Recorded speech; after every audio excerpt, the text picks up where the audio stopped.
Assalamualaikum warahmatullahi wabarakatuh. Perkenalkan, nama saya Ikhlasul Mukmin dengan NIM A1C023172. Jadi pada kesempatan ini saya akan mempresentasikan hasil penelitian kualitatif saya yang berjudul Penelitian Penafsiran Makna Pengungkapan Emisi Karbon dalam Laporan Keberlanjutan Emiten Energi di Bursa Efek Indonesia, Studi Hermeneutik. Jadi penelitian ini berfokus pada bagaimana perusahaan energi, yang mana dalam hal ini PT Alam Tree Resources Indonesia Tbk atau ADRO, mengungkapkan informasi terkait emisi karbon melalui Sustainability Report dan bagaimana makna pengungkapan tersebut dapat ditafsirkan secara lebih dalam menggunakan pendekatan hermeneutik.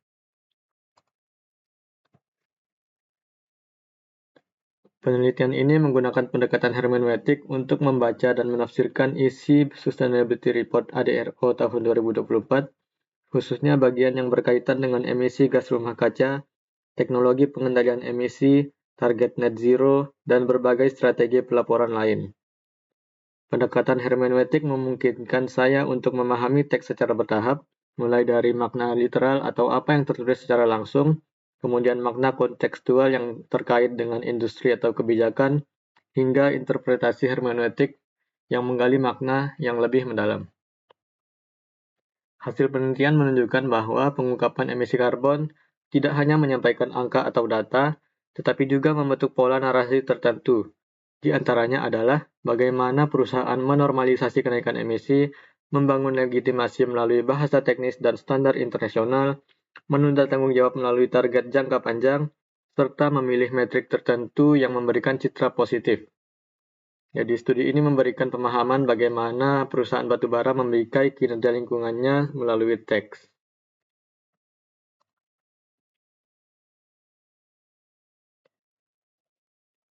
Jadi penelitian ini dilatar belakangi oleh emisi karbon yang mana saat ini menjadi salah satu indikator yang sangat penting dalam menilai akuntabilitas lingkungan perusahaan, terutama bagi sektor energi dan pertambangan batubara. Perusahaan batubara merupakan salah satu penyumbang terbesar emisi gas rumah kaca, sehingga masyarakat dan regulator menaruh perhatian besar pada bagaimana perusahaan-perusahaan ini mengungkapkan kinerjanya. Jadi Sustainability Report menjadi media utama bagi perusahaan untuk menunjukkan tanggung jawab lingkungan mereka. Namun, laporan ini tidak selalu bersifat objektif. Seringkali, teks yang disajikan merupakan hasil konstruksi naratif yang mana membangun citra tertentu, yang mana oleh karena itu, pendekatan hermeneutik digunakan agar saya dapat memahami bagaimana makna dibentuk melalui pilihan kata, angka, dan narasi yang disampaikan perusahaan.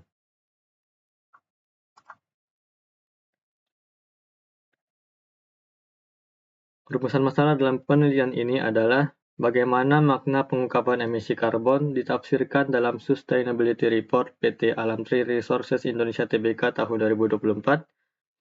Tujuannya adalah untuk menafsirkan makna literal, kontekstual, dan hermeneutik dari pengungkapan tersebut, sehingga dapat dipahami bagaimana perusahaan membingkai isu emisi karbon melalui laporan keberlanjutan mereka.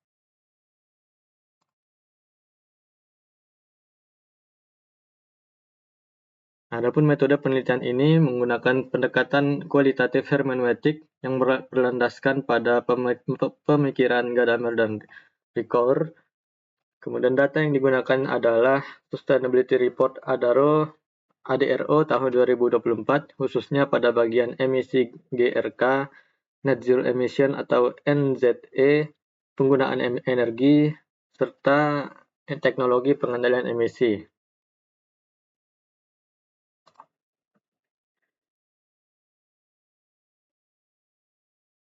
Analisis dilakukan melalui 3 tahap.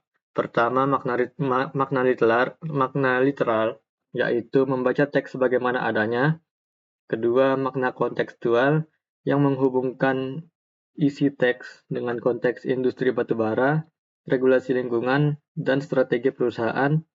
Ketiga, interpretasi hermeneutik, yaitu menafsirkan bagaimana perusahaan membangun struktur makna dan framing tertentu melalui teks, yang mana nantinya proses ini mengikuti lingkaran hermeneutik, yaitu bergerak bolak-balik antara bagian teks dan keseluruhan laporan.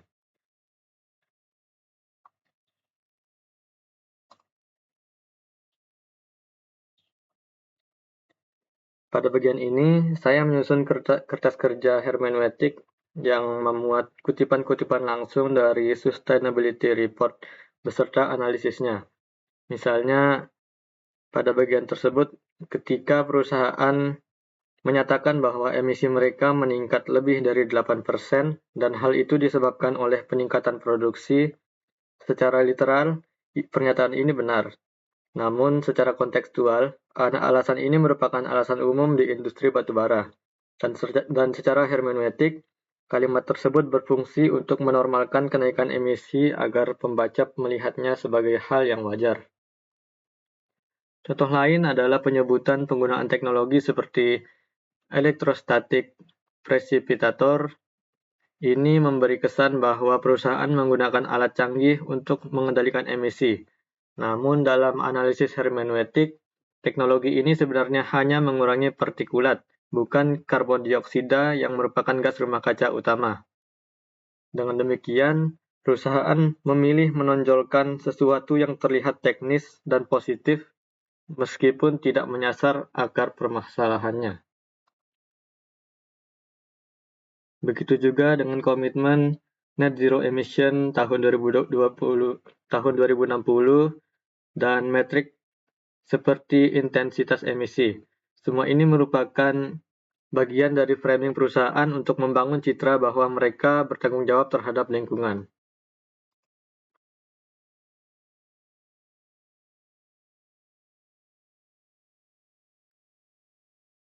Dari seluruh analisis tersebut, saya menemukan 5 tema utama.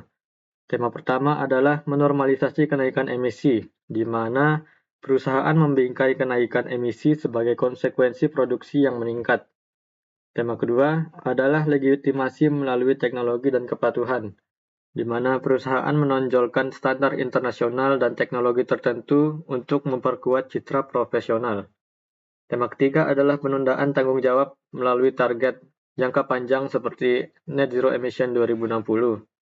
Tema keempat adalah prosedural legitimasi, yaitu penggunaan program-program internal seperti workshop GRK untuk menunjukkan kesan keseriusan. Dan tema kelima adalah selective disclosure, di mana perusahaan lebih menonjolkan angka-angka yang terlihat positif, seperti Scope 2 dan intensitas emisi dibanding emisi total yang besar.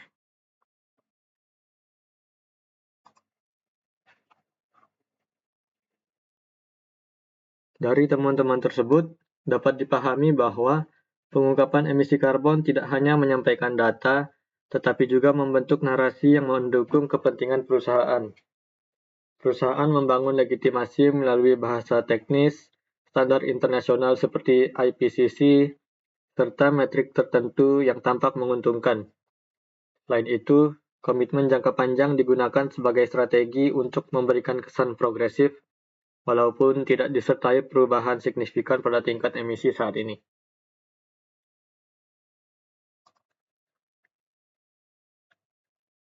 Secara keseluruhan, melalui pendekatan hermeneutik, penelitian ini mengungkap bahwa pengungkapan emisi karbon dalam Sustainability Report (ADRO) memiliki konstruksi makna tertentu.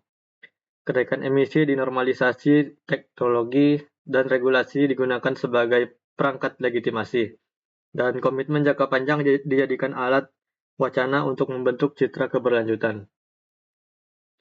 Jadi penelitian ini menunjukkan bahwa teks tidak pernah netral, dan ia selalu membawa kepentingan dan arah makna tertentu.